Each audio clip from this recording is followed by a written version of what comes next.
Listo. Muy buenas tardes para todos. El día de hoy vamos a hacer la revisión de catarata y pues su aplicación en las técnicas de facomulsificación. Mi nombre es Luis Alejandro Rosales Cano, yo soy residente de oftalmología de primer año de la Pontificia Universidad Javeriana.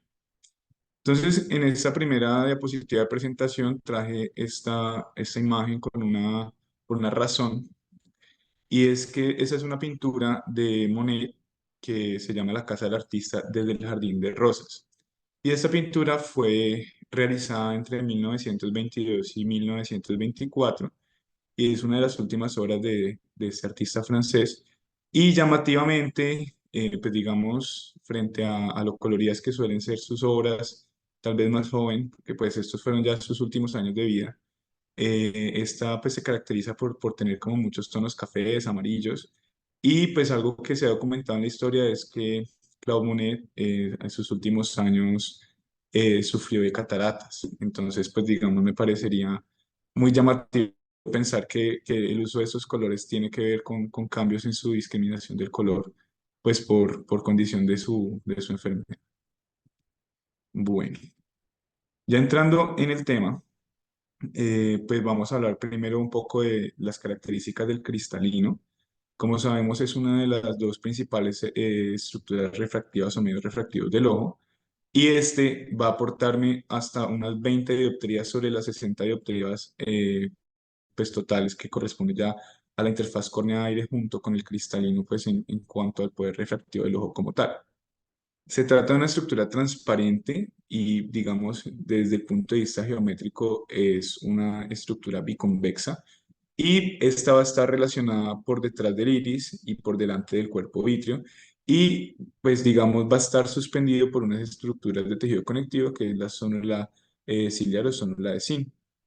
Entonces, este cristalino nos va a brindar una importante potencia convergente pues, en cuanto a la refracción, y pues este va a ser el principal medio para que se dé todo el fenómeno acomodativo, pues por medio de su interacción con la zona ciliar y con el cuerpo ciliar. Entonces aquí lo que vemos es como tal la composición del cristalino. Cristalino podríamos dividirlo en tres grandes partes, pero pues a su vez esas partes tienen unas composiciones mucho más pequeñas. Digamos, a grandes rasgos, hablamos de una cápsula que es un saco que recubre todo el contenido del cristalino, pero más internamente encontramos con la corteza y con el núcleo. Digamos, en relación con esa cápsula que les mencionaba inicialmente, vamos a encontrar un epitelio, pero pues esto va a corresponder realmente es como con el andamiaje que va a dar origen a todas esas fibras que componen el resto del cristalino, que vamos a ir hablando un poquito más adelante. Entonces, dentro de la parte morfológica del cristalino, nosotros podríamos dividirlo por medio de una línea que pues va a partir el cristalino en dos partes, en dos polos o en dos caras, anterior y posterior. Y es muy importante tener en cuenta que esa línea, que es el ecuador, no está exactamente sobre la mitad del cristalino, sino que está un poco más anteriormente. Y eso está dado a que la parte posterior es mucho más encurvada respecto a la anterior. Y adicionalmente, pues el cristalino es atravesado por una línea imaginaria teórica, que es el eje óptico, que realmente atraviesa los dos medios ópticos principales, que es la córnea en su ápex y el cristalino en la mitad. Y adicionalmente también podríamos trazar otras líneas imaginarias que dividen y atraviesan el cristalino en toda su circunferencia, que corresponden con los meridianos. Algo importante a tener en cuenta es que el cristalino como un medio refractivo va a tener unos índices refractivos distintos a lo largo de su superficie. El índice refractivo más alto va a ser hacia el centro del cristalino con más o menos 1.4, pero a medida que se hace periférico puede variar hasta 1.36. En cuanto a las dimensiones, en el recién nacido, normalmente ese diámetro del ecuador, que es esa referencia que divide el cristalino anterior y posterior, es de aproximadamente 6.4 milímetros, mientras que en el adulto es de entre 9 y 10 milímetros. En cuanto al diámetro anteroposterior, en el recién nacido es de 3.5 milímetros y en el adulto aumenta hasta unos 5 milímetros, y el peso va a variar de los 90 miligramos en el recién nacido a los 250 miligramos en el adulto. Ya entrando en cada uno de sus componentes, la cápsula, que sería lo más externo, se trata de una membrana basal que es bastante delgada y en condiciones normales es transparente, y su composición principal va a estar dada por colágeno tipo 4. Esta cápsula, que podemos ver igual en la lámpara de hendidura como esa primera estructura transparente al desviar la hendidura a los 60 grados, pues digamos, está dispuesta sobre las células epiteliales y tiene o guardan relación en cuanto a ese potencial mitótico. Durante la acomodación, pues esa cápsula es un tejido bastante elástico, de modo que cuando se da el reflejo para las diferentes profundidades de foco, la cápsula pues puede moldear su forma sin alterar pues su estructura. Entonces, la cápsula normalmente va a tener unas variaciones a lo largo de la vida de los individuos. Cuando pues tenemos un recién nacido, esa cápsula en la porción más anterior va a ser mucho más gruesa, pero a medida que se da el proceso pues normal de crecimiento y luego de envejecimiento, el grosor de la cápsula posterior se va haciendo mayor y pues incluso pues llegaría a superar el de la cápsula anterior. Entonces vamos a encontrar que hay unos diámetros muy variables a lo largo pues de toda esa cápsula del cristalino, encontrando pues que la zona que coincide con el ecuador del cristalino, que es la lamela zonular, pues tiene ya pues un diámetro de aproximadamente 17 micras y va a tener un grosor pues mayor hacia la parte anterior y posterior, que sería respectivamente 21 y 23 micras, que pues corresponde con las zonas de inserción de las fibras de la zona ciliar. En cuanto a esas fibras zonulares, pues digamos, estas van a originarse a partir de la lámina basal del epitelio no pigmentado de la pars plana y de la pars plicata en el cuerpo ciliar. Como les mencionaba, son estructuras de tejido conectivo y estas van a tener una inserción, pues digamos, muy específica sobre la cápsula del cristalino, 1,5 milímetros por delante del ecuador y 2,5 milímetros por detrás.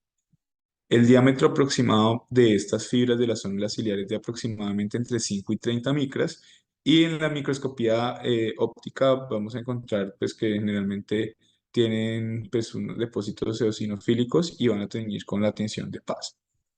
Y adicionalmente, esas fibras de la zona ciliar van a tener una composición por unas hebras o microfibrillas que van a ser mucho más finas, con un diámetro que puede ir entre 8 y 10 nanómetros, unas bandas que están entre los 2 y los 14 nanómetros. Aquí hay unas relaciones muy importantes que va a tener el cristalino respecto al segmento posterior. Y digamos, esto es algo que permite que no haya pues un prolapso ni el humor acuoso hacia el segmento posterior, ni el cuerpo vítreo pues hacia el segmento anterior. Y estos son el ligamento de Wieger, que si nos fijamos acá, digamos esa cápsula posterior del cristalino va a entrar en contacto con la hialoides anterior, la base del vitrio. Y pues esa estructura es la que se denomina el ligamento de Wieger. Ese ligamento entonces va a estar alrededor de un espacio virtual que es el espacio de Berger, y adicionalmente alrededor de ese ligamento de Wieger vamos a encontrar la línea de Eger. Pues digamos, esto es como lo que aquí vemos en esta imagen en el corte sagital, donde estaría ubicado pues la base del vitrio y finalmente ya donde inicia el cuerpo ciliar, que es a partir de donde se originan las fibras del cuerpo de la zona ciliar, que van a separar pues el segmento anterior del posterior, bueno, del intermedio y del posterior. Continuando entonces con la composición de ese cristalino, el epitelio es una capa única de células que va a estar por debajo o va a estar en contacto con la cápsula. Y pues característicamente estas células tienen una alta tasa metabólica. Digamos, la función principal de estas células epiteliales va a ser aportar todo ese sustrato metabólico para las demandas que tiene el cristalino, que si recordamos, pues es una estructura completamente avascular que depende para suplir todas sus necesidades de contenido pues, nutricional y de oxígeno aportado por el humor acuoso y en menor proporción por la película lagrimal. Entonces, dentro de toda esa esas características de ser de metabólicamente activas, estas células tienen un proceso pues, activo de mitosis y pues, van a tener una alta tasa replicativa. Y digamos, dentro de las proporciones o de las fases de la mitosis, pues esas van a permanecer principalmente en fase S, donde vamos a encontrar que tienen una alta replicación del ADN. Entonces, dentro de esta zona germinativa, las células tienden a migrar desde el ecuador y pues suelen tener ya una disposición concéntrica. Siempre, pues a medida que el cristalino empieza a madurar, pues las células tienden a compactarse hacia el centro. Esas células epiteliales van a empezarse a alargar y en la medida en que hacen eso, hay un aumento en la masa proteica y cambios en la membrana celular y a partir de ahí también hay pérdida de algunos orgánulos celulares como son el núcleo, los mitocondrios y los ribosomas, que supone una ventaja óptica. O sea, la pérdida que tiene de estas estructuras no es, digamos, en torno a la muerte de las células, sino por el contrario, a brindar pues, unas condiciones óptimas para la refracción de la luz. Pero pues, en la medida en que van perdiendo todas estas organelas, van a depender netamente pues, de un metabolismo pues, de la glucólisis. Continuando con el núcleo y la corteza, como les mencionaba normalmente, durante todo ese proceso de maduración del cristalino a lo largo de la vida, las fibras más antiguas, que son las que se generan a partir del núcleo embrionario fetal, van a empezarse a compactar hacia el centro. Y, pues, digamos, dentro de la evaluación biomicroscópica podemos encontrar algo que ya tiene que ver como con la fusión de esas capas embrionarias del núcleo, que son las estructuras pues, del núcleo cristalino. Y estas pues, corresponden con un área de interdigitación entre las puntas anteriores y posteriores de las fibras del huso, que es una estructura pues ya embrionaria. Entonces, la medida que nos encontremos más por fuera, vamos a hablar de que las capas o de las fibras son mucho más recientes y estas esencialmente corresponden con la corteza. Saber que en ningún momento a lo largo de la vida hay pérdida de las células independiente de qué tan maduras sean, de modo que en esa misma medida en que se van compactando y haciendo más centrales, eso también favorece, mediado pues por otros factores como el fotoenvejecimiento, pues toda esa fotodisrupción, que hayan cambios en la densidad óptica respecto a la corteza y el núcleo que puedan delimitar un poco cuál es como su diferencia, porque digamos estructuralmente corresponderían realmente con el mismo tejido, pero pues ya además como por la densidad óptica que podrían diferenciarse. Hay unas distinciones que se hacen desde el punto de vista clínico y también desde el punto de vista de cirugía, como son el núcleo, el epinúcleo, el endonúcleo y la corteza. Digamos aquí en esta gráfica, lo que vemos en un corte pues, de la lámpara hendidura es pues, de hecho una división mucho más em, profunda, donde en el número uno pues, correspondería con el núcleo embrionario, el número 2 correspondería con el núcleo fetal, el número 3 con el núcleo juvenil, el número 4 con el epinúcleo y el número 5 ya es la corteza. Y pues aquí adelante la corteza ya nos hablaríamos de la cápsula. Sin embargo, pues esto realmente desde el punto de vista funcional no es que tenga pues una mayor implicación, es más desde el punto de vista estructural y ya al momento de enfrentarnos a una técnica de extracción de catarata. Hay unos cambios que se dan durante el proceso de metropización en los primeros años de vida y hacen que ese cristalino sea una estructura con una variación importante de sus características ópticas. Incluso, pues digamos, si lo comparamos con los cambios que tiene la córnea a lo largo del crecimiento normal, el cristalino realmente tiene unos cambios mucho más acentuados. Normalmente en el recién nacido, el poder dióptrico o el poder refractivo que tiene ese cristalino es de 35 dioptrías, pero hacia los 11 años va a ser de aproximadamente 19 dioptrías.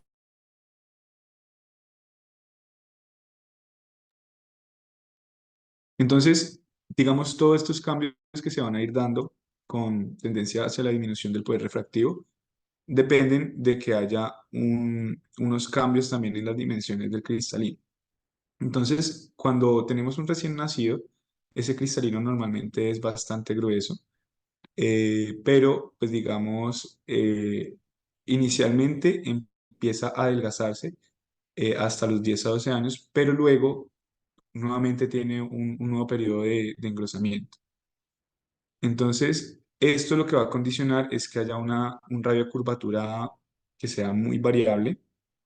Inicialmente es un radio de curvatura más plano, pero a la medida en que se encurva, eso también favorece que se genere ese astigmatismo del cristalino que es fisiológico en todos los seres humanos. Entonces, aquí aparece un concepto y es el de la paradoja del lente, y es que porque en la medida en que se puede engrosar más el cristalino, pierde poder refractivo. Y esto tiene que ver, es que, pues digamos, en la medida en que el ojo empieza a crecer durante esa metropización que mencionaba hace un rato, dentro de las teorías que proponen todos los cambios que se dan desde el punto de vista refractivo, uno es que por la separación que hay entre como tal, la base o el limbo esclerocorneal respecto a la hora serrata, que son como marcadores de regulación para toda ese equilibrio entre longitud axial, keratometría y pues ya los índices propios refractivos del cristalino, hacen que, pues digamos, el ojo tenga pues unos gradientes ópticos bastante marcados. Desde el punto de vista histológico, entonces, ese cristalino durante los primeros años va a tener una importante agregación de fibras que van a tener un índice refractivo bastante bajo, pero en la medida en que se van haciendo más centrales y más compactas, adquieren un mayor índice refractivo. Y realmente lo que permite que se dé como toda esa diferencia y esa tendencia a disminuir es el gradiente que se genera por esas diferencias en cuanto a los índices refractivos de las capas más externas y las capas más internas. Y pues digamos, todo esto es mediado por varios factores moleculares, como es el factor de crecimiento fibroelástico, que, como les mencionaba, pues va a ser menor en la medida en que la hora serrata empiece a alejarse del limbo esclerocorneal y como tal, pues de las demás estructuras del segmento anterior. Finalmente, pues vamos a ver que hay una atracción celular constante. El cristalino va a volver a aumentar progresivamente su grosor, pues a partir de todos estos procesos que les venía mencionando. Bueno. Otro concepto muy importante dentro de la fisiología del cristalino es el de la acomodación. Hay una teoría que es la teoría Helmholtz, que pues lo que dice esta teoría es que hay un mayor cambio acomodativo en la superficie anterior central del cristalino y el cambio refractivo va a ser menor en la curvatura posterior. Entonces, ¿en qué consiste la acomodación como reflejo? Y esto pues tiene que ver con la mecánica del músculo ciliar. Entonces, como les mencionaba al principio, el cristalino está suspendido sobre la zona ciliar que a su vez se origina de la pars plana y la pars plicata del cuerpo ciliar, que a su vez está en relación con el músculo ciliar. Entonces, en la medida en que el músculo, que es un músculo circunferencial, se contrae, el diámetro que corresponde a ese anillo muscular va a disminuir. Eso lo que favorece es que esas fibras anulares se relajen y por tanto el cristalino puede aumentar su diámetro anteroposterior o se haga más esférico. Y esto lo que se traduce es en una mayor potencia convergente, por lo cual pues, se puede enfocar en visión próxima. Mientras que en el caso contrario, cuando el punto de enfoque está en visión lejana, se relaja ese músculo ciliar, entonces por tanto el diámetro del anillo va a ser mucho mayor, conllevando a que las fibras de la zona ciliar se empiecen a tensar, de modo que el cristalino se haga más plano y disminuya su poder refractivo, permitiendo la visión lejana. Bueno, ya entrando un poco en la parte molecular, digamos, el cristalino, en medio de sus características de ser la estructura vascular que mencionábamos, es una estructura pues que constantemente está expuesta a la radiación, a la radiación, pues las diferentes ondas de luz visible y no visible. Y en esa medida, pues digamos el cristalino debe tener unos mecanismos de protección muy específicos y altamente pues sofisticados para evitar el daño de los tejidos, pues para que pues, se pueda preservar esas propiedades refractivas. Entonces, por una parte, digamos el cristalino todo el tiempo va a estar en un medio con alto contenido de radicales libres de oxígeno. Entonces el cristalino cuenta con una serie de enzimas que lo que hacen es degradar esos iones superóxido, esos aniones superóxido, como es la superóxido dismutasa, que lo va a degradar hacia peróxido de hidrógeno, y la catalasa, que lo va a convertir en agua.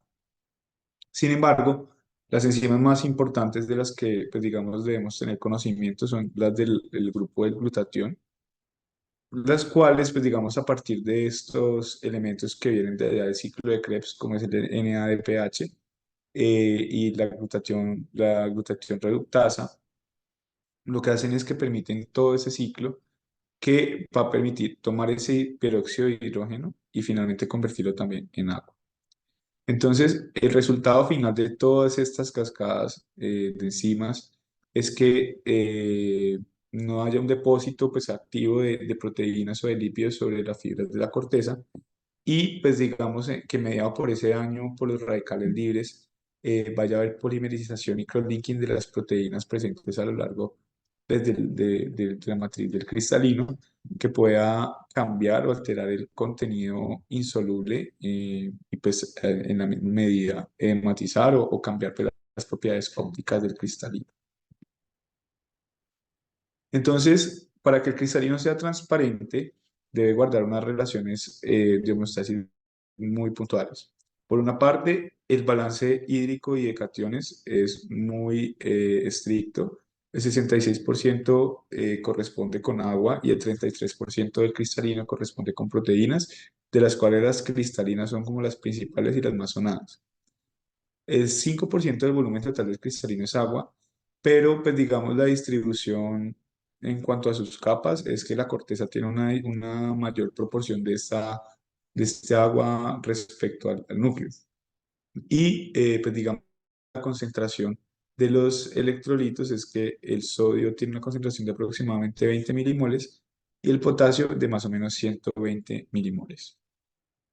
Digamos, con base en esto, hay ciertos puntos del cristalino que tienen un comportamiento distinto.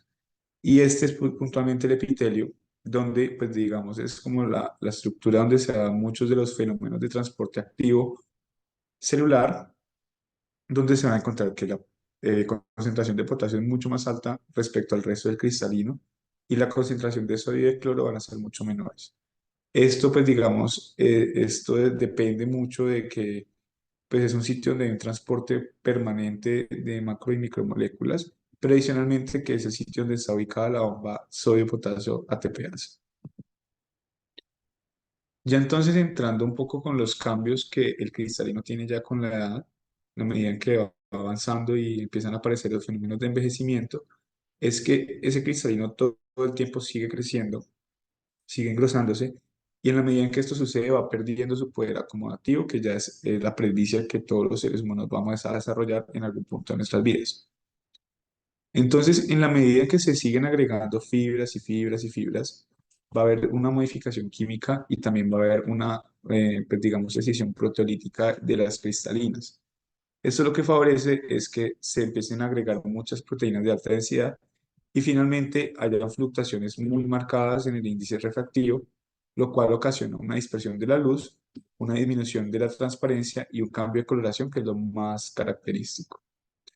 Entonces, cuando hablamos de una esclerosis nuclear, corresponden que hay unas fibras corticales que se van haciendo concéntricas en la medida en que el núcleo se va comprimiendo más y se va haciendo mucho más duro.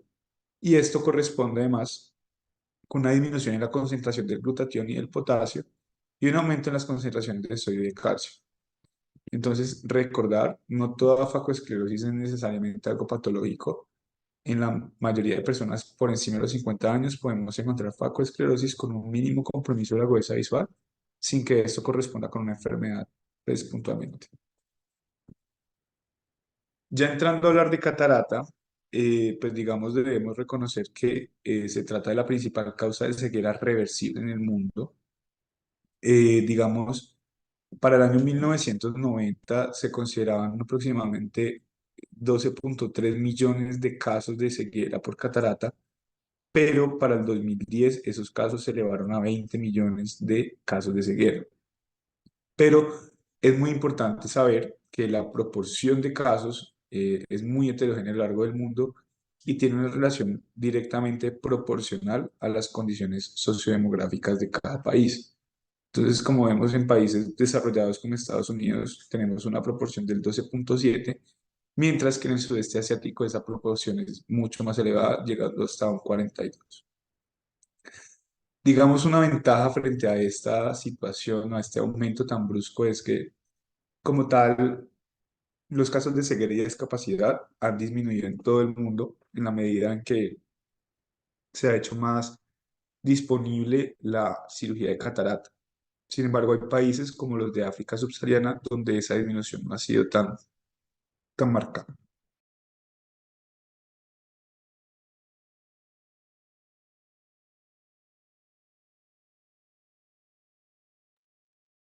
En Colombia, digamos para el 2014, se realizaron más o menos 1.500 cirugías de catarata por cada millón de habitantes.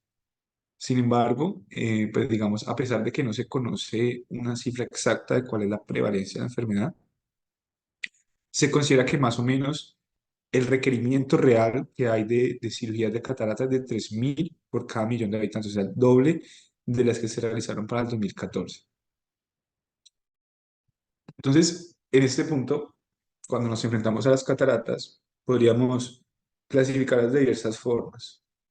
Como tal, a grandes rasgos, las cataratas pueden ser adquiridas o congénitas.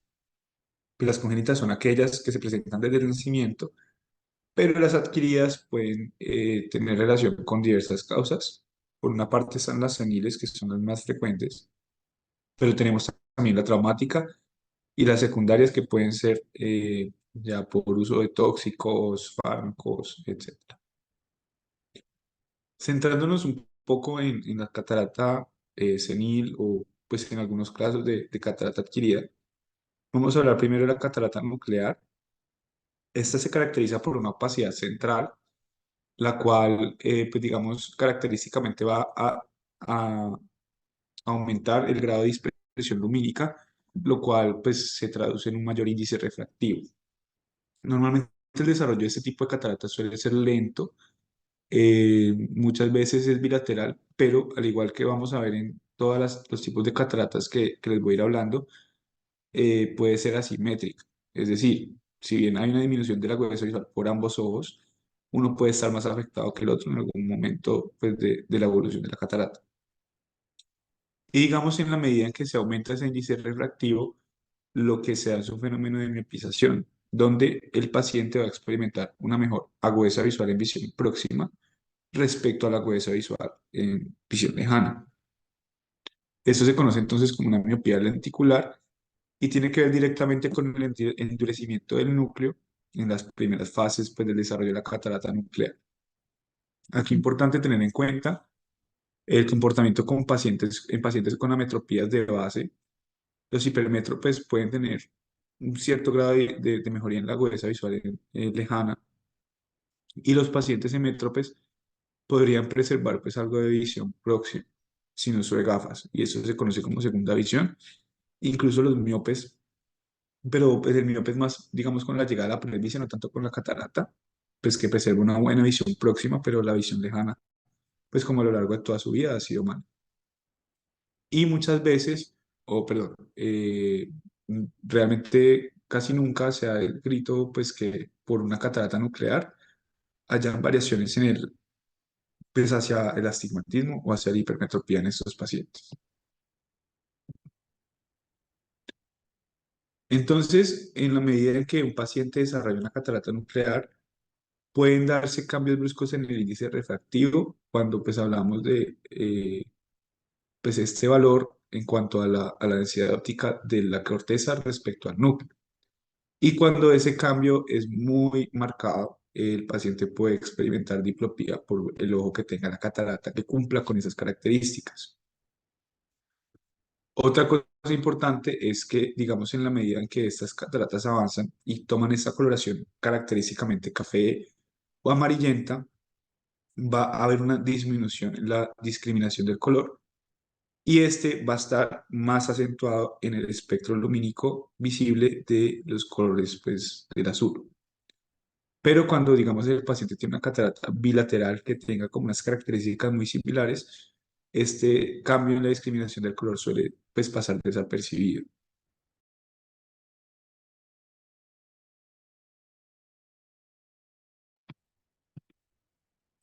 Continuando entonces con la catarata cortical, esta pues va a surgir porque hay una disrupción en las fibras maduras, pues en la parte pues más periférica que es la corteza. Y esto conduce a una pérdida pues de algunos metabolitos que son muy importantes, llevando así a una oxidación proteica excesiva y que y empiecen a precipitar todas esas proteínas. Al igual que la catarata nuclear, suelen ser bilaterales y pues digamos el grado de compromiso de la agudeza visual va a depender de qué tan cerca esté esa opacidad cortical respecto al eje visual. Digamos, una de las principales molestias que refieren a estos pacientes es el deslumbramiento y al igual por esa variación marcada en el índice refractivo en las diferentes zonas del cristalino también pueden experimentar diplopía monocular. En la biomicroscopía, el primer signo que vamos a encontrar antes de que se desarrolle como tal ese patrón espiculado característico de las cataratas corticales es la aparición de vacuolas que, digamos, en su fisiopatología aparecen porque hay una separación como tal de de la lamela, o sea, las capas de la corteza por acumulación de fluido en su interior. Y acá entonces ya en la medida en que sigue avanzando esa catarata, vamos a ver esas opacidades propias descritas como espiculadas, radiales o cuneiformes que van a ir distribuidas hacia el centro.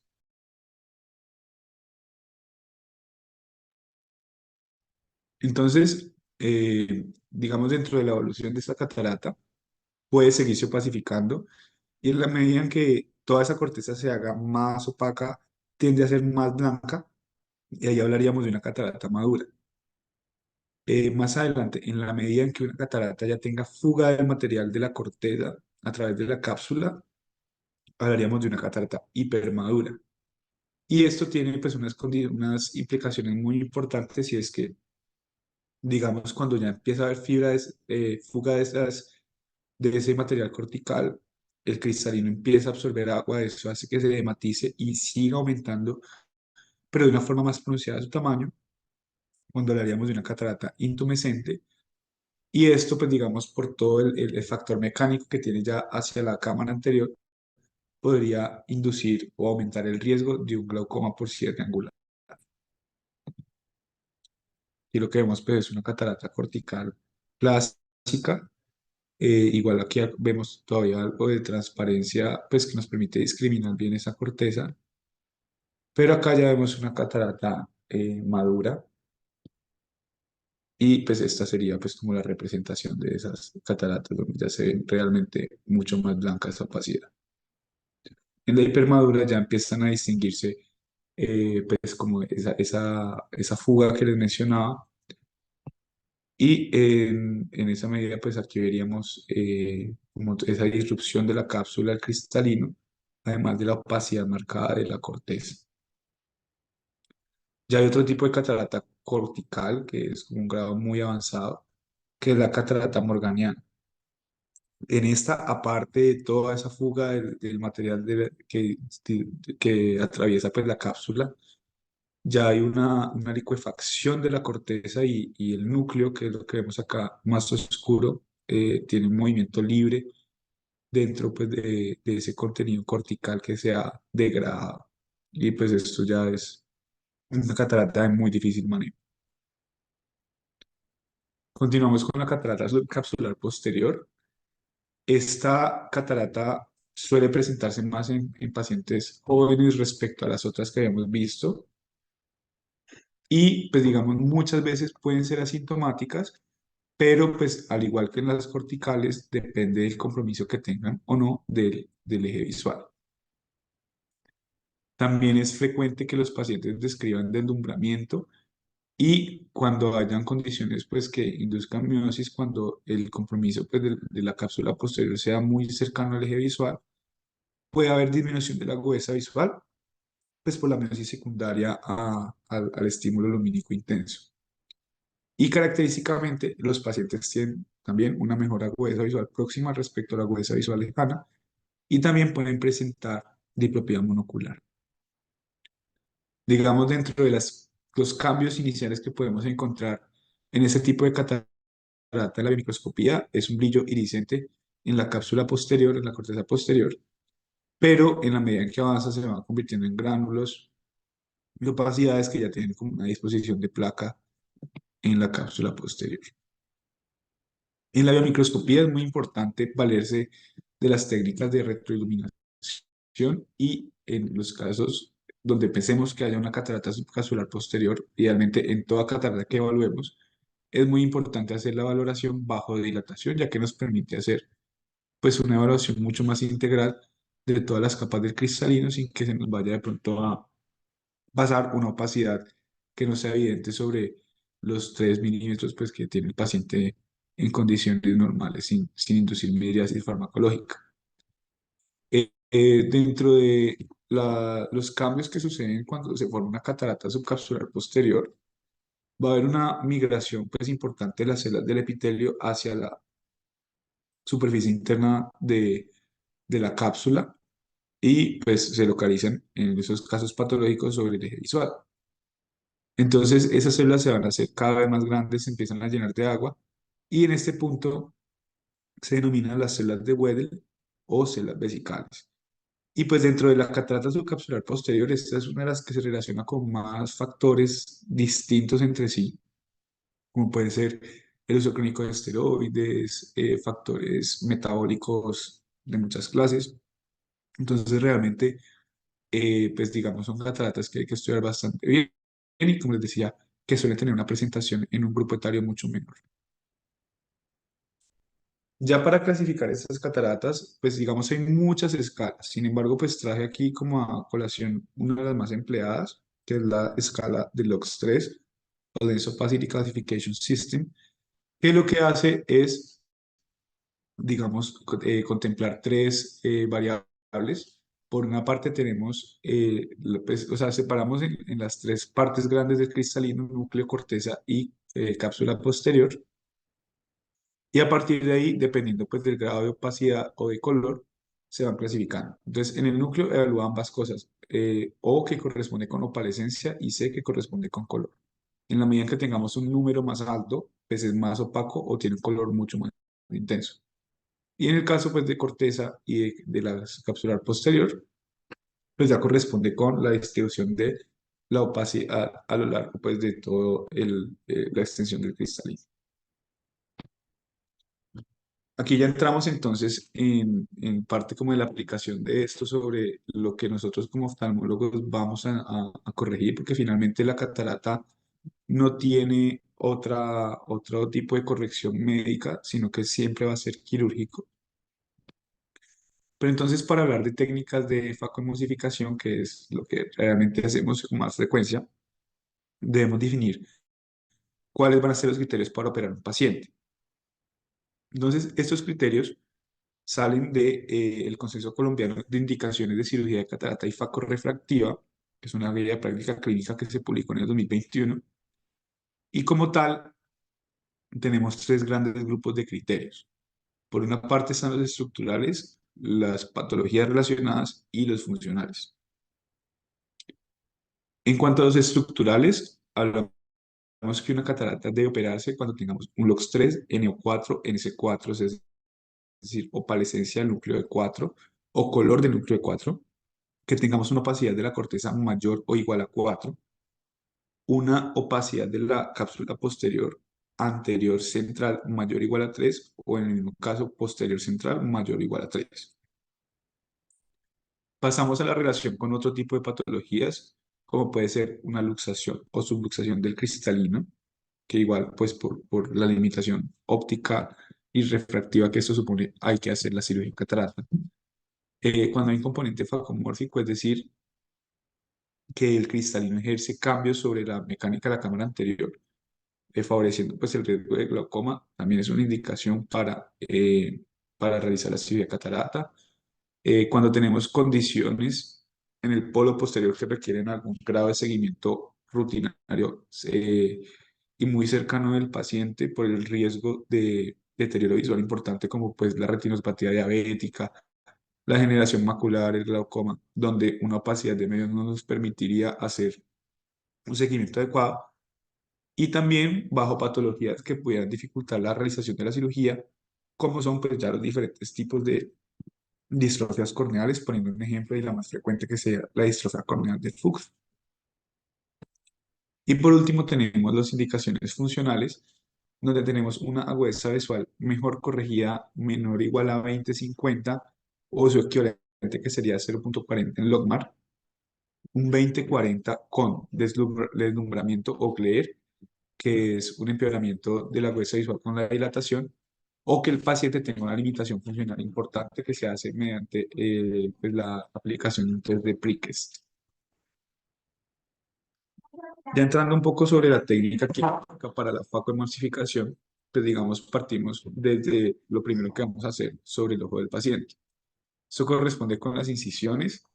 Para eso debemos tener en cuenta que podemos enfrentarnos a, digamos, dos clasificaciones para las incisiones. Por una parte es el tejido donde yo voy a realizar la incisión y por otra ya como tal la geometría de la incisión que voy a realizar.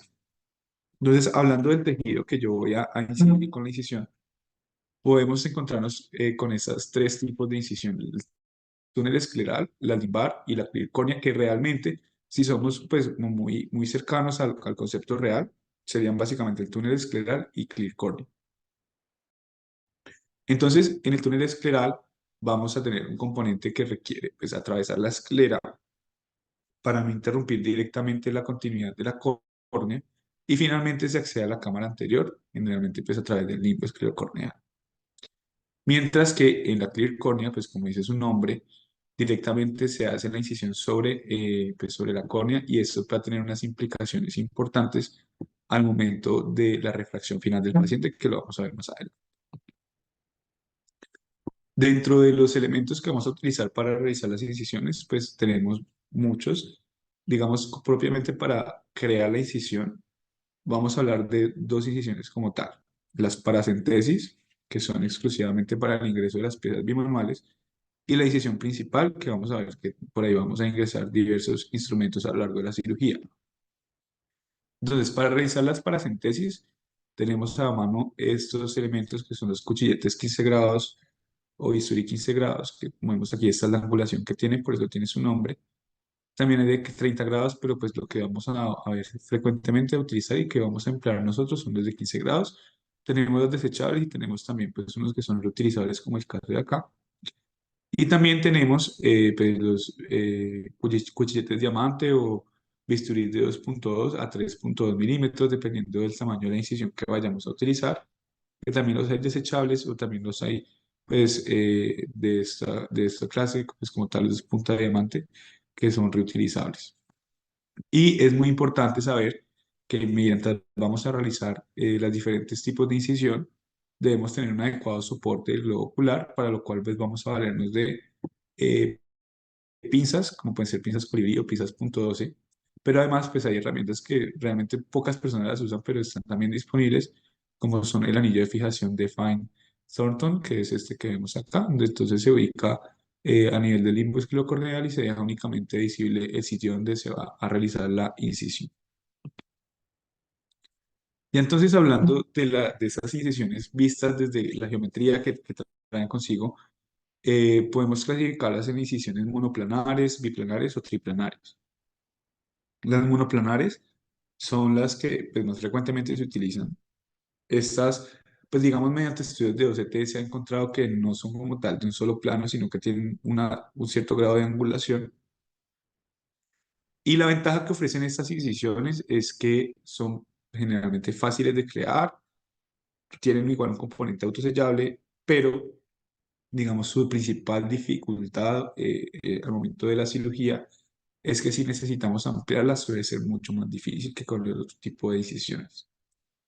Para realizarlas, entonces, podemos hacerlo en posición neutra, es decir, sin incidir sobre el ojo con pinzas ni nada. Únicamente se administra, pues, se incide con el cuchillete, sea de 15 grados, y se hace un movimiento de pivoteo que sería, pues, básicamente, pues, como desplazar el cuchillete entre el índice y el pulgar, muy suavemente hasta que empiece a atravesar, pues, sobre el espesor de la córnea. Y la otra forma de hacerlo es rotando el ojo con un segundo instrumento, que sería en este caso la pinza, y en la medida en que se hace ese movimiento de tracción contra tracción, pues ese vector de fuerza lo que va a hacer es que podamos atravesar el espesor completo de la córnea y eso pues va a determinar mucho el grado de angulación que tenga sobre esa incisión.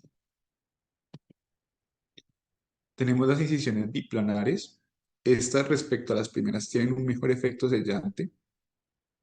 Normalmente, para hacerlas hay que hacer un corte inicial vertical de aproximadamente 300 micras, que se puede hacer con cuchillete de 15 grados, 30 grados, e incluso se puede hacer pues con otros que son el cuchillete de Crescent o pues otros elementos.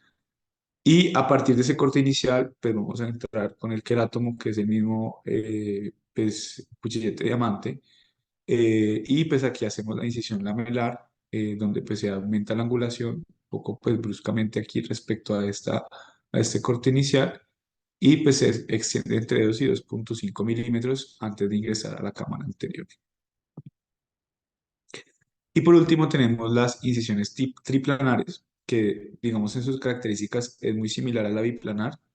Digamos se hace la misma incisión inicial lamelar, paralela a la lamela de la córnea, que puede ser de dos clases. Podemos hacerla pequeña y a partir de ahí mismo hacer como la progresión de la incisión o avanzarla más y continuar con la incisión un poco antes. Esto también pues brinda eh, ventajas sobre el autosellamiento de la incisión. Y pues digamos, un signo que podríamos ver es la formación de hoyuelos que, pues digamos, en la medida en que se van formando esos ángulos, hacen que la córnea pues se arrugue sobre sí misma y pues habla pues como de todos esos vectores de fuerza que estamos ejerciendo y que finalmente podrían tener efectos sobre los grados de astigmatismo que podemos inducir. Entonces, hay que tener en cuenta que todas las incisiones que nosotros hagamos sobre la córnea, en general, incluso los túneles esclerales también, van a tener un efecto sobre el astigmatismo del paciente. Entonces, lo que ocasiona las incisiones es, por una parte, que se aplane el meridiano donde estamos haciendo la incisión, pero a su vez que el meridiano que está ubicado a 90 grados respecto a donde estamos incidiendo se incurve más. Y esto se conoce como un fenómeno de acoplamiento. Entonces, respecto a los tipos de incisiones, vamos a tener como que cada una va a tener unas ventajas respecto a la otra. Por una parte, pues el túnel escleral tiene una menor inducción de astigmatismo, pero aún así lo ocasiona. Generalmente requiere menos suturas. Cuando ya vamos a combinar las técnicas de FACO con cirugía filtrante, pues se pueden realizar de forma simultánea.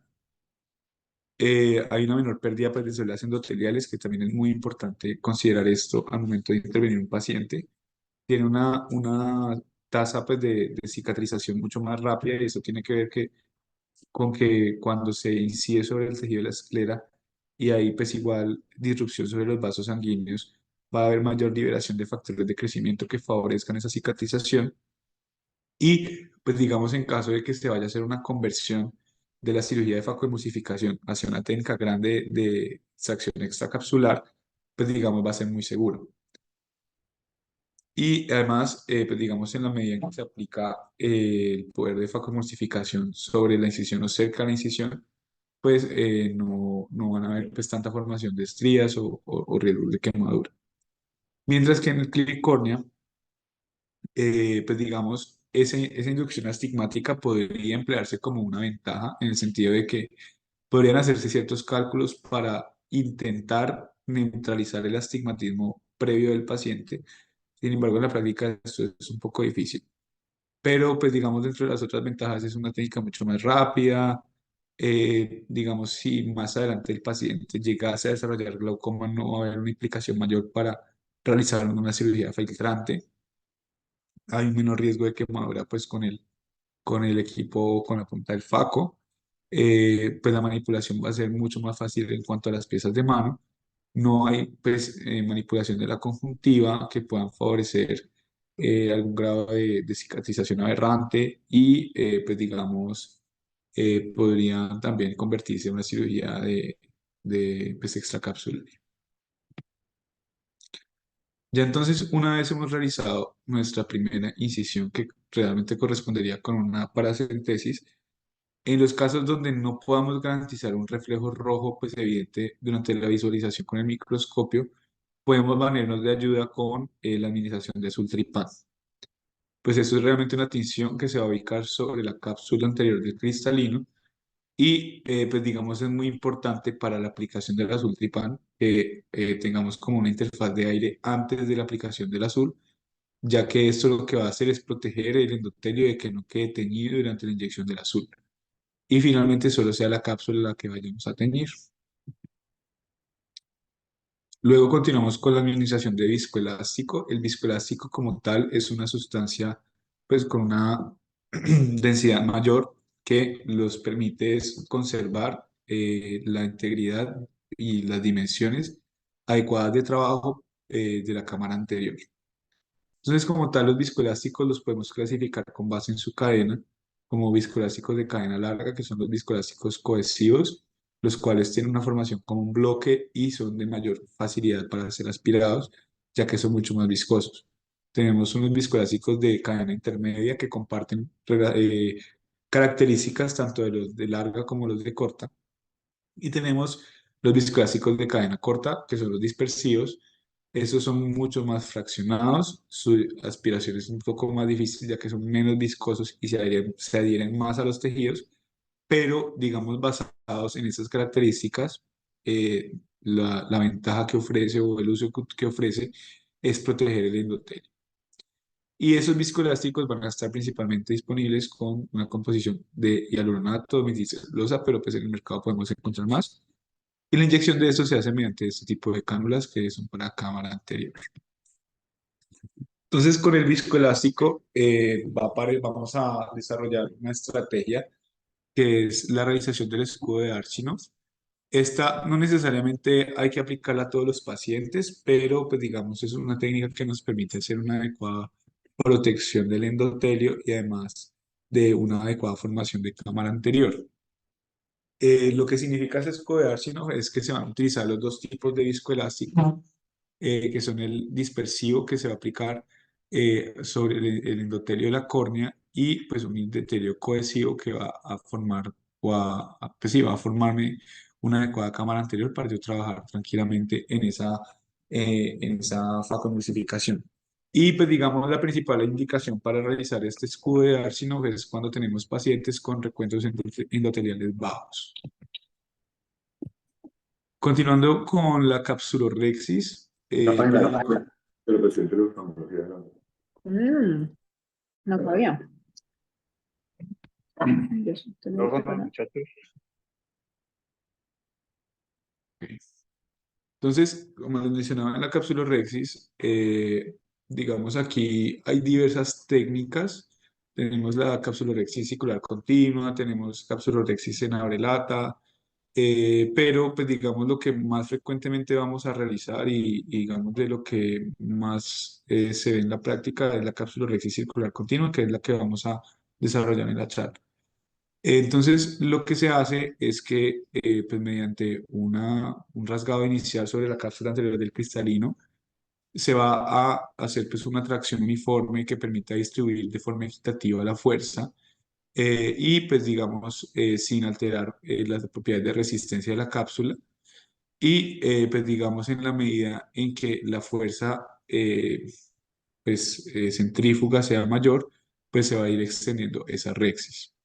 Entonces, en el caso ideal, pues esa Rexis debe tener unas características de qué tan circular que pues, no sea así regular, pero igual es aceptable, pero pues que no tenga como esa serie de picos que ya pueden conducir a una ruptura capsular.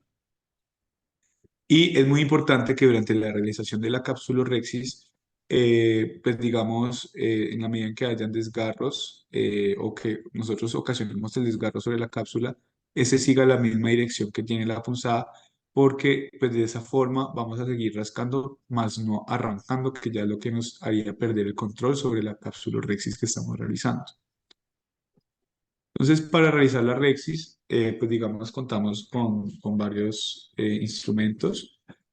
Bueno, realmente son dos grandes, que son el cistótomo y la utrata. El cistótomo, pues, es como una aguja que en su punta, pues, se ha doblado. Generalmente son agujas de 27 Gauss, pero pues también hay unos cistótomos que ya vienen prefabricados, pero pues digamos aquí realmente en nuestro medio solemos utilizar estos. Y la otra es una pinza muy similar a la pinza de McPherson, pero en la punta tiene pues como una angulación y unas puntas más filosas que son las que permiten agarrar la cápsula anterior del cristalino. Y pues siempre esta pues va a ser una opción mucho más segura en las personas poco experimentadas. Entonces, ya puntualmente en la técnica, siempre vamos a utilizar una iluminación coaxial para verificar el reflejo rojo y en la medida en que esto no sea posible, pues ya vamos a haber previamente teñido esa cápsula con el azul tripán. Entonces, pues realizamos nuestra incisión principal.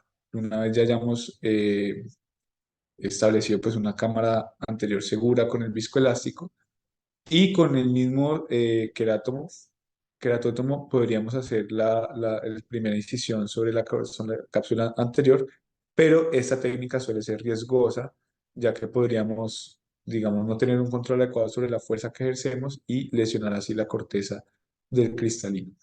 Las prácticas más seguras van a ser realizar la capsulorhexis directamente con el cistótomo, donde entonces con la punta de la aguja se hace un agujero central en la cápsula y a partir de ahí se hace un movimiento lateral que va a ser como la base del flap. Y en el caso de la utrata con las puntas, con la pinza cerrada, también se puede hacer, digamos, el mismo movimiento hacia abajo, de modo que se penetra sobre la cápsula anterior y ahí nos va a dar una especie de desgarro triangular, pero luego se va a hacer un movimiento circunferencial muy suave para poder eh, pues ir sacando el flap. Entonces, ¿qué es lo que estamos viendo ahí? Y en el caso pues, de la capsulorhexis con cistótomo, pues lo que se hace es ir empujando, generalmente en sentido contrahorario, la punta pues, más externa de esa incisión o de esa punción larga que hicimos originalmente. Continuamos con la iridisección.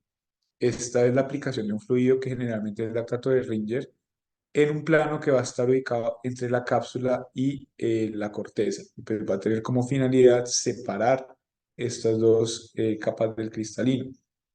Esto lo que nos va a permitir es que el núcleo pueda rotar, que finalmente es la estructura que nosotros vamos a someter a la fotoemulsificación, de modo que no hayan adherencias entre la corteza y la cápsula y, pues digamos, podamos hacer una remoción de epinúcleo y endonúcleo con la menor cantidad de facomulsificación posible y que, digamos, al momento de hacer ya la aspiración de los restos corticales, esa sea mucho más sencilla e idealmente, pues, mucho menos, eh, pues sí, como menos larga. Entonces, es muy importante verificar muy bien la jeringa con la cual vamos a realizar la hidrodisección. La recomendación es con una jeringa que tenga un seguro Luer. ¿Eso qué significa? Son esas que se atornilla el yelco de la jeringa como tal a la jeringa y verificar que estén bien atornillados porque en la medida en que ejercemos presión sobre el émbolo de la jeringa, sobre el fluido que contiene, si no están bien pegados o si tenemos una jeringa como esa donde solamente se pone el yelco, esto puede hacer que se convierta en un proyectil y salga disparado en contra pues, del ojo y puntualmente pues, del cristalino, llevando a rupturas de la cápsula o bueno, toda clase de complicaciones. Y normalmente cuando hacemos la hidrodisección, pues lo que vamos a ver es una onda de fluido que va a ir pues alrededor de la cápsula, separándola como en dos capas grandes. Entonces, frente a la técnica, normalmente esa cánula de la jeringa que vamos a ingresar para hacer la hidrodisección debe ingresar por la incisión principal. La razón de esto es que en la medida en que inyectamos líquido, esa incisión principal que va a estar abierta permite también que salga fluido y tengamos un buen equilibrio en cuanto a las presiones dentro de la cámara. Y pues digamos es muy importante hacer una adecuada angulación de la cánula respecto al borde de la rexis, de modo que tratemos de ubicarla lo más opuesto a la incisión principal posible, de modo que al aplicar pues todo ese fluido se distribuya uniformemente a lo largo de la cápsula.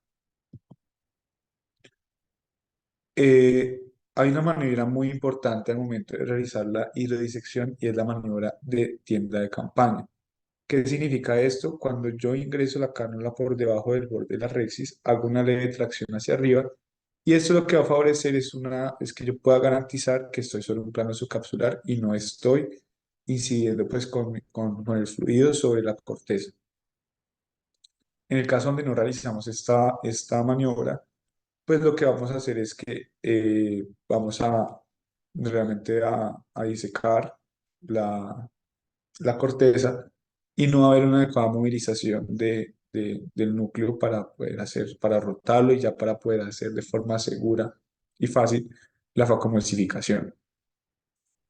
Y pues digamos, es importante siempre estar presente y que va a ser como el índice que nos va a decir que la hidrodisección estuvo bien hecha, es como ese paso de la onda progresiva que les mencionaba, en este caso a nivel del polo posterior del cristalino. Una dificultad que nos podemos enfrentar durante esta maniobra es el bloqueo capsular intraoperatorio. Ese bloqueo capsular corresponde a que en la medida en que yo administro el fluido para hacer la separación pues, de la cápsula de la corteza, esa onda expansiva va a tener algún grado de restricción y no va a pasar a lo largo pues, de todo el ecuador ni pues, de la corteza que está ahí, en ese caso, a la cápsula. Esto, pues digamos, puede tener implicaciones en la medida en que si tenemos una rexis que sea muy grande, podría empujar ese núcleo y hacer que se luxe hacia la cámara anterior, pero pues digamos esto normalmente se relaciona con presiones muy altas, pero igual hay que tener muchísima precaución.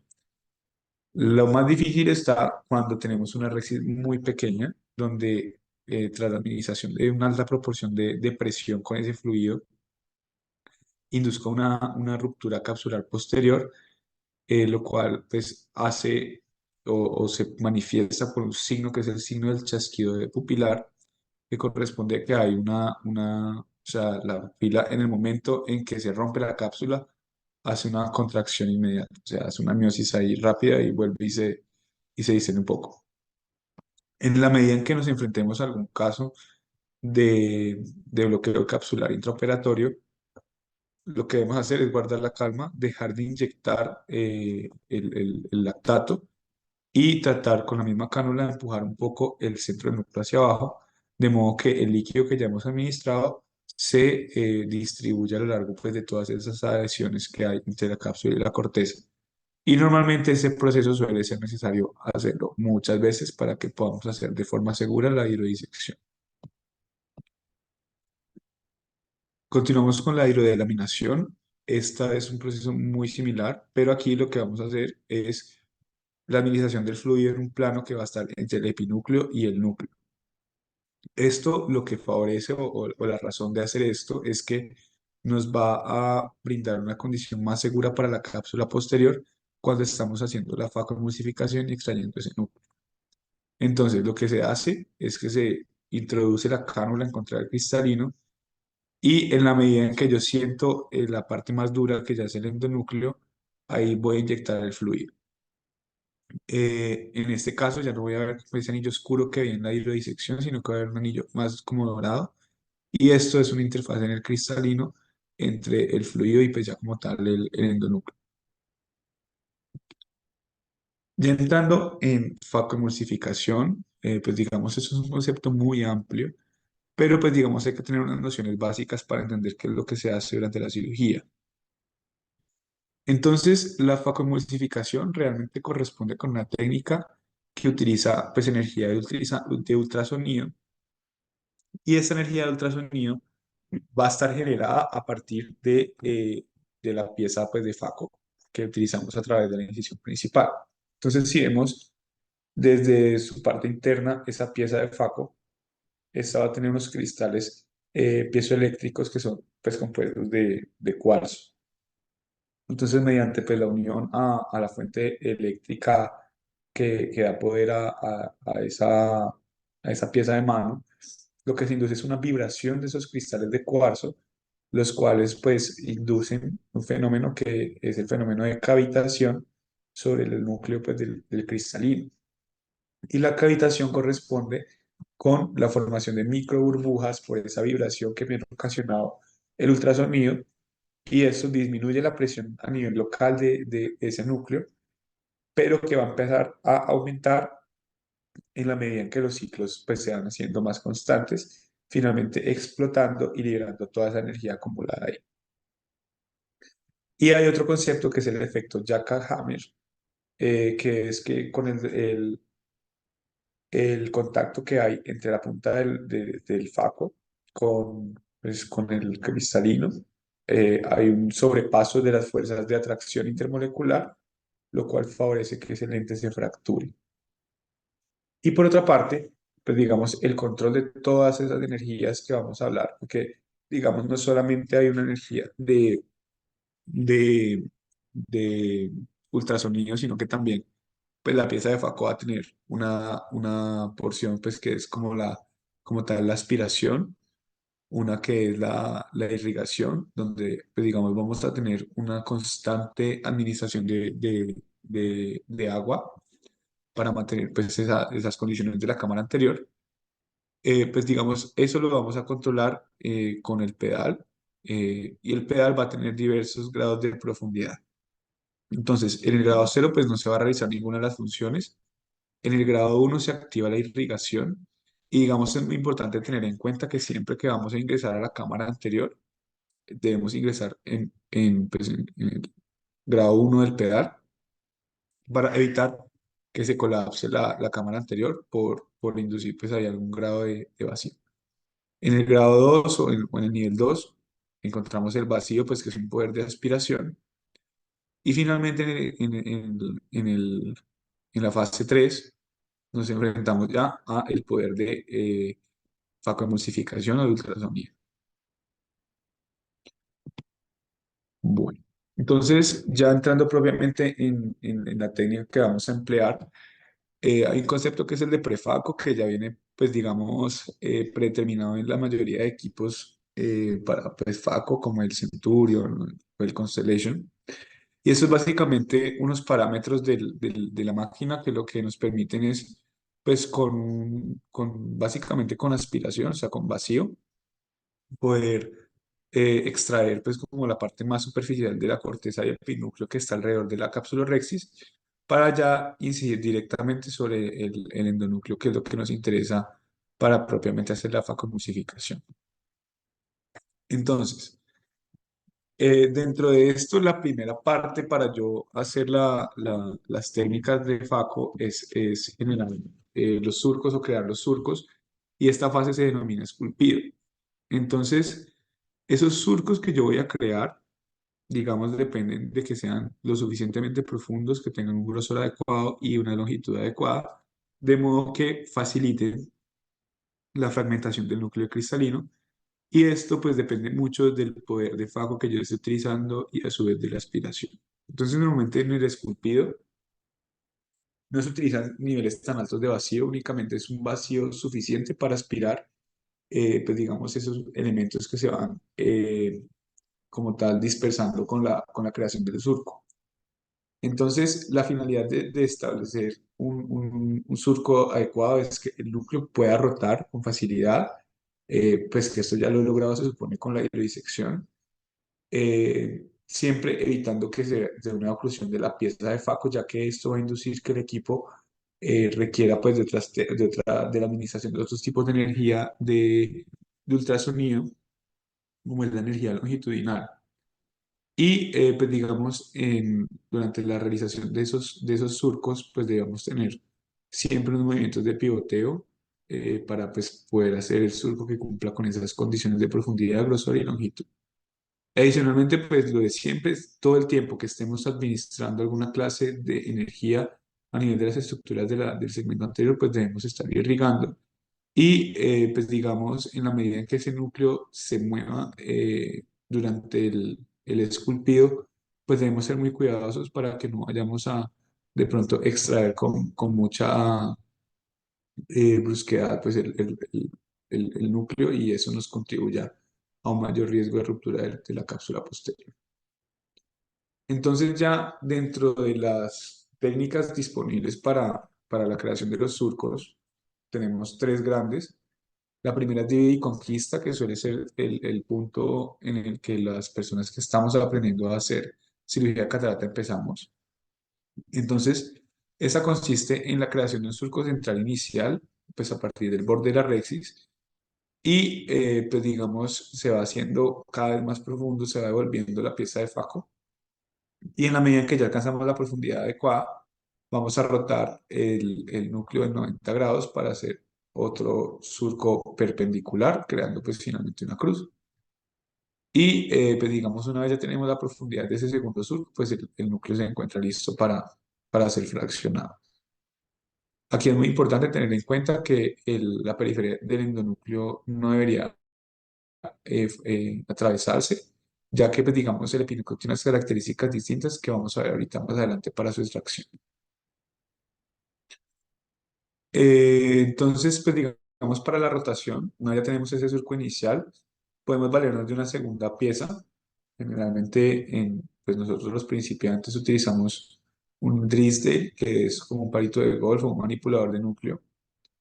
Pero se puede usar incluso un chopper, pues que es una pieza un poco más riesgosa ya que tiene punta y eso podría dañarnos la cápsula si no lo manipulamos bien.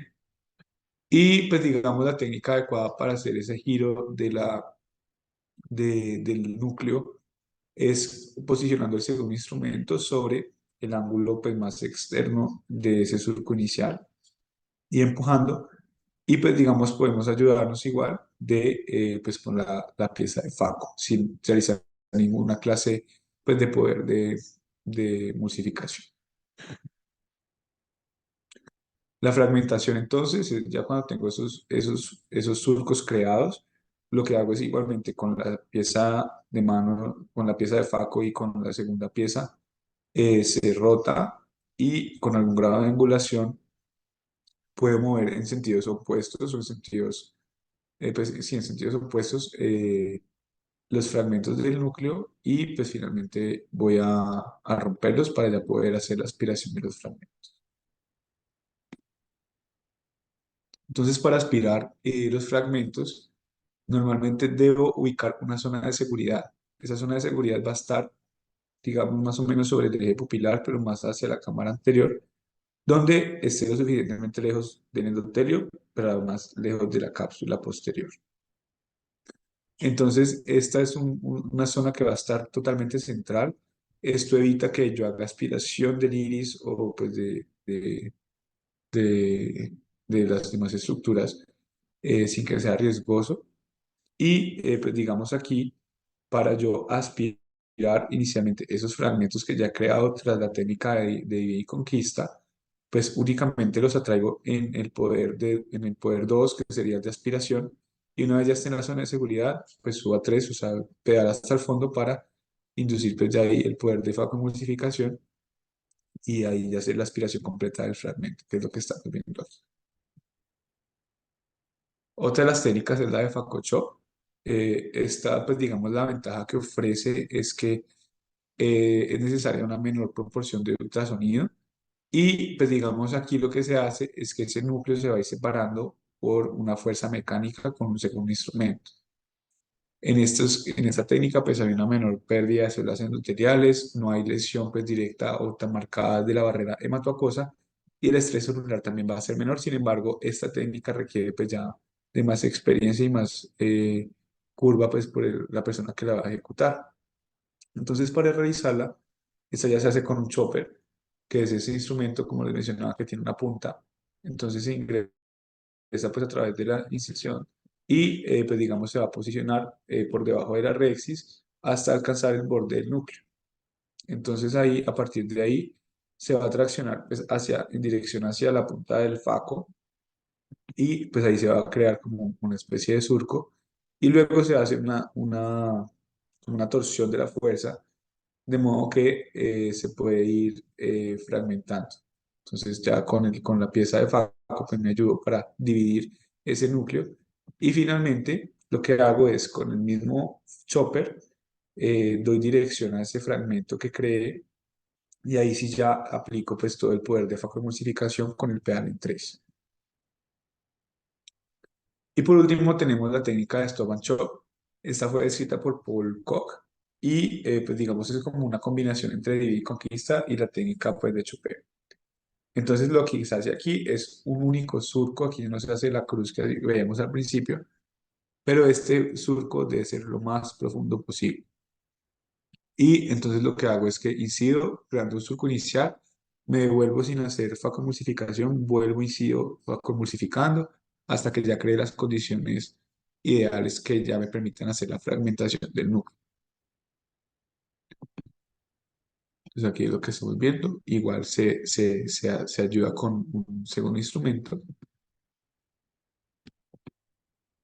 Y ahí es lo que les mencionaba, que es una técnica que combina también como la estructura del Faco Chop, donde entonces con el segundo instrumento, que puede ser un chopper también, van acercándose los fragmentos hacia la punta del Faco. Ya entonces continuando, tenemos la remación del epinúcleo. Esto es lo que, digamos, la función que cumple este tejido es proteger el endonúcleo. Y pues digamos, este es un tejido que a diferencia del núcleo no es tan resistente, no es tan fuerte y muchas veces se extrae con la pieza de Faco, pero no es necesario administrar ultrasonido.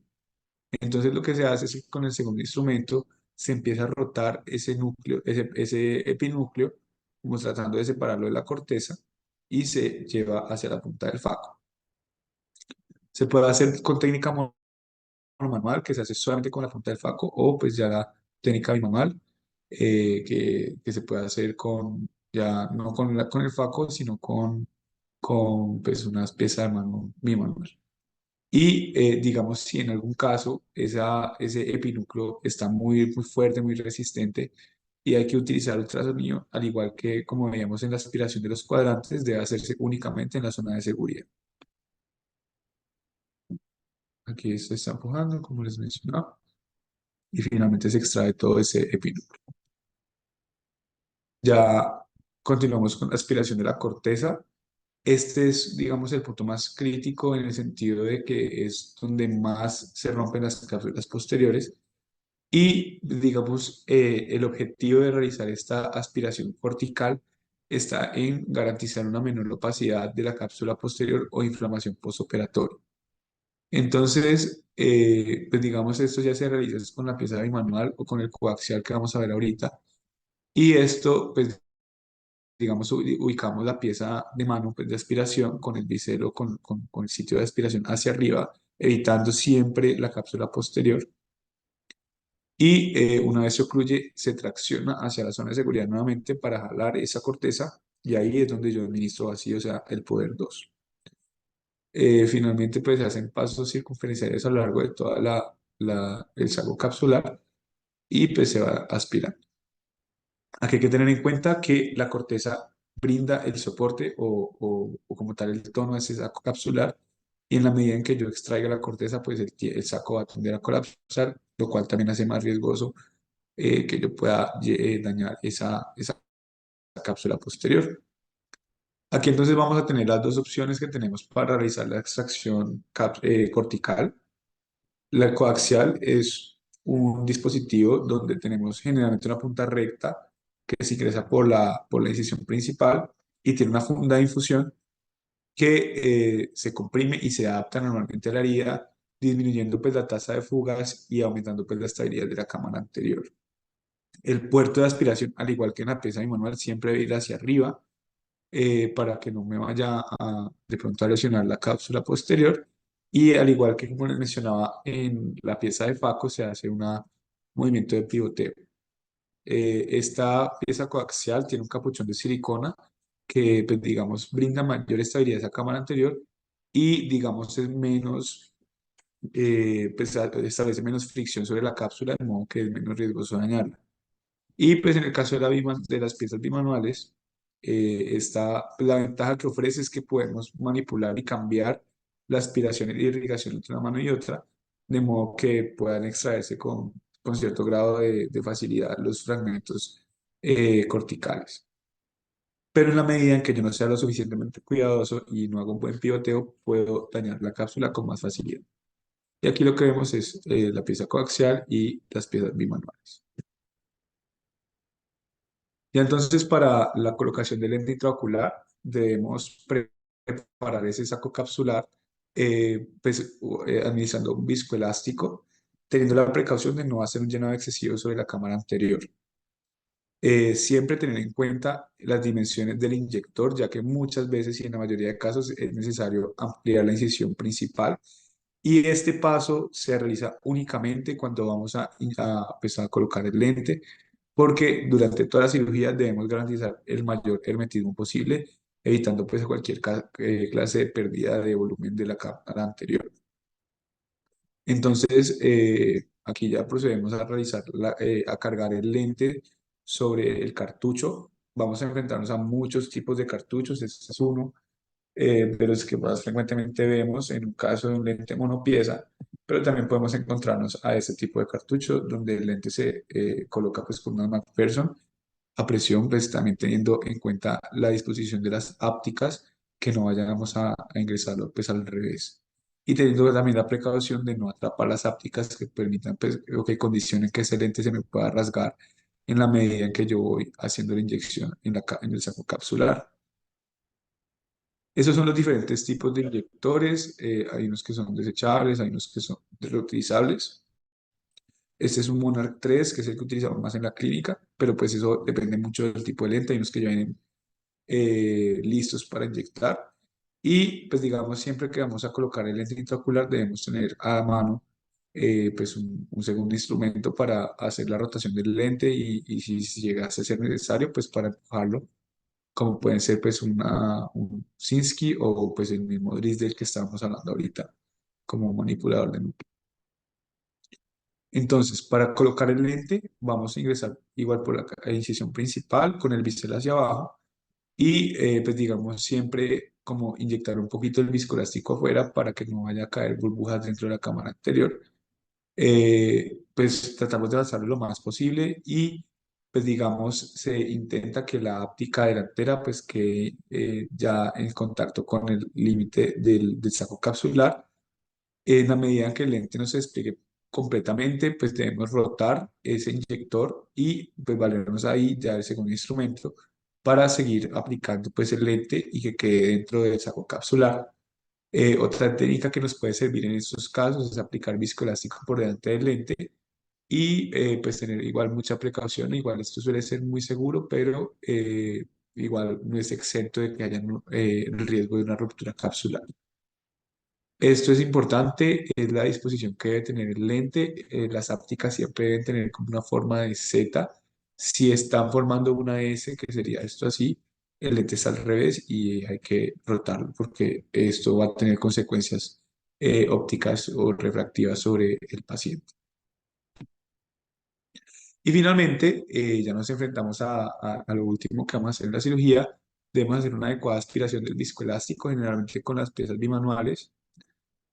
Vamos a hacer la hidratación de las incisiones, en el caso pues de las incisiones corneales, y vamos a verificar que esa cámara anterior haya quedado hermética, generalmente pues con esas esponjitas que tenemos en cirugía, donde pues en la medida en que salga un muracoso pues ellas se van inflando. Y pues ya administrar el antibiótico subconjuntival, cefacial o pues lo que tengamos disponible, generalmente cefalosporinas. Y listo, vamos con las preguntas que tradicionalmente tenemos al final de las charlas. La primera pregunta es, ¿cuál de las siguientes no es una indicación para cirugía de catarata? La opción A es una catarata luminescente, la opción B es un glaucoma facomórfico, la opción C es una agudeza visual lejana de 20/40 y la última opción es todas son verdaderas. ¿Quién contesta? Había uno. Yo creo que La catarata la luminescente. C. La C porque decía que 20/40, pero con deslumbramiento y otro tipo de síntomas. Correcto. Muy bien, pues esto es basado lógicamente en las recomendaciones de la guía pues de colombiana. Aunque aquí, pues, hay pacientes que tienen 20, 40 Ah, sí, sí, en el claro. consultorio, ¿no? Sí, Entonces, pues ahí sería relativo, ¿no? Eh, sí, y obviamente pues son temas que se individualizan porque no es lo mismo yo tener un piloto de avión comercial con 20/40 a tener, pues no sé, un señor de 60 años pensionado con 20/40. Entonces, pues sí, se trata mucho de individualizar, pero pues mucho más como en el caso del paciente, tal vez de EPS, no tanto el paciente particular. Incluso las EPS ponen unos límites mucho más altos para autorizar la cirugía, ¿no? Y eso pues a veces en la práctica es un poco difícil de contemplar.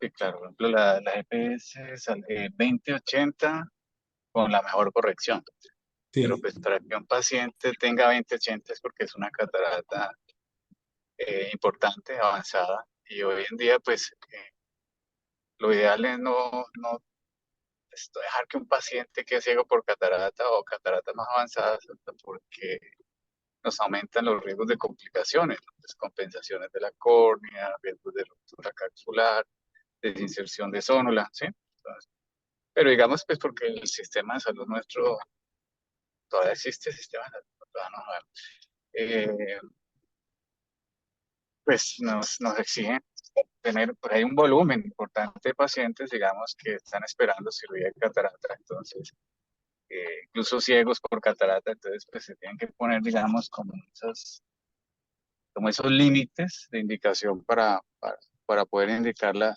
cirugía, ¿no? Pero digamos que un paciente de medicina prepagada o particular, mundo ideal, pues uno no tiene que esperar a que el paciente llegue 20/100, ¿sí? Además, porque hoy en día, pues las personas viven más, ¿sí? Se van a llegar a los 120 años seguramente. Eh, Ustedes ven pacientes de edad que todavía manejan, que son ejecutivos de una empresa, que van al gimnasio, ¿sí? No es lo mismo el viejito, la persona de 60 años de hace 50 años al señor de 60 hoy en día, ¿no? Una persona de 60 años todavía sigue siendo una persona joven, activa laboralmente, que maneja, Sí. ¿sí? Que conduce, o sea, tiene pues ahí hace 40 años una persona de 50 años ya era considerada vieja, ya estaba pensionada, ya era abuelo. Hoy en día, pues no, eso ha cambiado bastante. Otra cosa es algo que llama sensibilidad al contraste, ¿sí? Ujú. Eh, pues para que los estudiantes entiendan, hay diferentes condiciones, ¿no? De luminosidad. Por ejemplo, de día, pues un paciente con catarata de día, esto se llaman condiciones eh, fotópicas, al atardecer condiciones mesópicas y al anochecer condiciones fotópicas. Es decir, cuando nosotros medimos la agudeza visual en un paciente, muchas veces hasta apagamos la luz o bajamos la intensidad de la luz, proyectamos unos octotipos en solo, que es la carta de Snellen, pero en proyector con un fondo blanco y unas letras, unos octotipos bien negros. Ahí solo hay dos contrastes. Entonces, muchas veces el paciente nos alcanza un 20/40, pero en realidad cuando ese paciente sale a la calle y se enfrenta a estas situaciones de luminosidad, dependiendo del tipo de catarata que tiene, que tenga, pues ese 40 de pronto ya no es 40, sino que se baja a 60 y en atardecer ya se baja a 100 y de noche ni se diga. Entonces, muchas veces los pacientes consultan, alcanzan un 20-40 en el consultorio, pero cuando el paciente me dice, doctor, es que yo ya no puedo manejar de noche, no me siento seguro, me subo en los andenes. Bueno, entonces, digamos que la agudeza visual por carta de Snell, proyector, pues no es muy funcional. Lo ideal sería hacer sensibilidad al contraste, pero lo que pasa es que, digamos, es poco práctico, ¿no? Es poco práctico, entonces nos tenemos que bajar en la carta de Snell. Entonces, digamos que ahí en ese caso sería pues la que no tiene indicación, porque digamos 20-40 en condiciones eh, adecuadas, pues digamos, sin tener en cuenta lo otro. Pero muy bien, sigamos. La pregunta número 2 es, mencione cuál de las siguientes opciones explica la diplopía monocular en casos de catarata adquirida. La opción A es contraste en la densidad óptica entre corteza y núcleo, pues sería un contraste, digamos, distinto, ¿sí? La división del núcleo, licuefacción de la corteza o ninguna de las anteriores. ¿Quién se atreve? La licuefacción de la corteza. No. No, no, esa no es. Más, mire, hablamos ahorita un poquito de eso. Acuérdese, imagínense en la No. morfología del núcleo, de la catarata. Y cuando la luz pasa a través de esas opacidades que pueda pasar, la gente diga, ve doble, pero no es una diplopia binocular, sino monocular, ¿no? No importa que se equivoquen, muchachos. ¿Quién da más? Ya uno, Creo que Manuela iba a hablar. Manuela. Yo creo que es el contraste de la densidad entre la corteza y el núcleo. Sí, muy bien. Esa es la opción. Exactamente, ¿no? La densidad óptica y la corteza, exactamente. Si tenemos, por ejemplo, una catarata, se da mucho las corticales, ¿no? Que forman como esas espículas. Entonces, cuando la luz pasa a través y choca con esas opacidades, la luz se dispersa. Cuando llega a la retina, llega como una especie de varias imágenes, digamos así. Eso se llama polopia, el término, ¿no? El paciente lo manifiesta como un pseudoastigmatismo, ¿no? Porque la gente ven como doble, ¿no? La gente dice, doctor, es que yo con el ojo derecho veo doble, ¿no? Ujú. Más o menos explica eso. ¿Sí? ¿Cuál sigue? Y la última es, mencione la opción correcta frente a las incisiones para cirugía de catarata. La opción A, las cataratas, perdón, las incisiones, me equivoqué. Las incisiones clear cornea no generan astigmatismo. La opción B, los túneles esclerales están indicados en pacientes con cirugía filtrante. La C, siempre son necesarias 3 incisiones. Y la D, todas son falsas. Todas son falsas. Muy bien, todas son falsas. En Correcto. realidad, pues no, no lo mencioné directamente, pero, o sea, tradicionalmente se propone utilizar 3 incisiones, pero en la medida en que yo haga menos incisiones y yo pueda trabajar cómodamente y hacer pues, la técnica de fagomulsificación de forma segura, puedo trabajar incluso con 2 incisiones y con eso ser suficiente. Depende de la técnica. Y otra es que las clear córneas, entre más corneal sea, pues relajamos más ese meridiano. Ujú, ¿Saben? Uno puede hacer clear córnea, digamos, planeadamente, cuando uno, digamos, no cuenta con un lente tórico para corregir el astigmatismo, y si uno puede hacer la incisión en ese meridiano más curvo, pues para intentar pues disminuir ese astigmatismo, ¿no? Si le queda fácil a uno, si la circulación se lo permite.